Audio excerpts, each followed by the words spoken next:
most people think regulation moves at a snail's pace no matter what industry you're in. But when you look at aviation in particular and then compare it to the UAS side, the technology advanced so rapidly with UAS compared to traditional. I mean, you look at general aviation, aircraft have been basically the same for 80 years, 70 years. Okay, we got glass cockpits in the 90s, early 2000s. Aside from that, it's a 182 in 2025 is the same as a 182 from 1965. It's the same aircraft.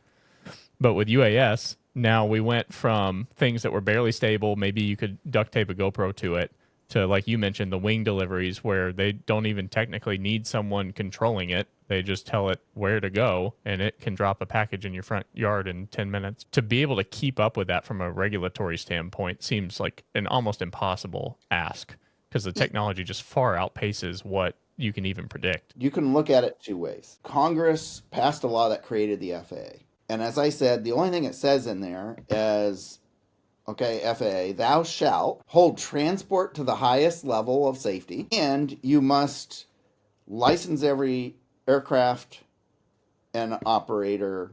Like basically that's it. Okay, I mean it's obviously more complicated than that, but that's the minimum. And the people who did this work in the 40s, the 50s, the 60s were a hell of a lot smarter than they give them credit to. And they wrote beautiful rules that were very flexible, that were not specific, that allowed us to come out with jet engines and all this kind of stuff. And all we've done is screwed up since then. Okay. and I'll say, well, why? We did it for the best intentions. Do you realize that it didn't used to be see and avoid? It actually used to say sensors in the regs. Those guys back then were thinking of this stuff. There are those of us who say, look at the current rules and see how you can fit in it. If a drone is an aircraft, then it's an aircraft. Then I can get a pilot certificate. And then, as another leader at FAA, Peggy Gilligan, she ended out her career as the head of aviation safety. Incredible lady. Learned so much from her. And I still remember her at her conference table reminding a fellow regulator that following Part 11, that's where exemptions come from, folks, is following the rules. Right. Okay. Yeah. It's an equivalent level of safety. If it's not safe, you don't approve it.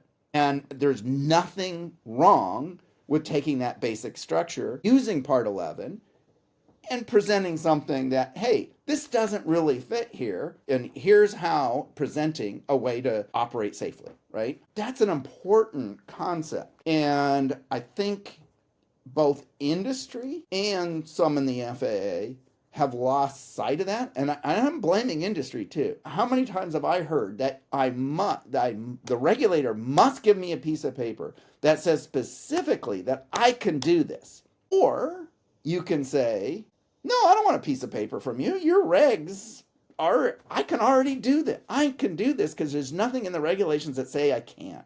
Yeah. And that's actually U.S. law, by the way. If there's not a regulation that says you can't, you can.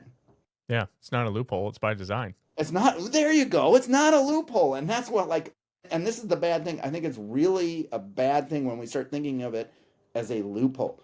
No, the rules were written. Now, that's not to say that when the rules were written, they knew everything was going to happen, but that's what the rulemaking process is, and yeah, it takes a while, but then you see ops for that thing that we didn't think about it. We understand that they're still operating within the regulation. So you take an operation like package delivery with a drone, it's still a Part 135 operation. It has to have a certificate. The FSDO oversees it. It has to have ops manuals, maintenance manuals, procedures, training, that's not unregulated.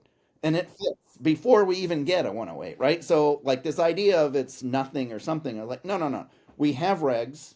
Let's use them. Let's facilitate these operations. And I think if we have failed anywhere, it's in that rapid allowance of these new operations. And I certainly advocate for more streamlined use of experimental operations. And, we're starting to see a little bit of that philosophy integrated into the rules with Mosaic.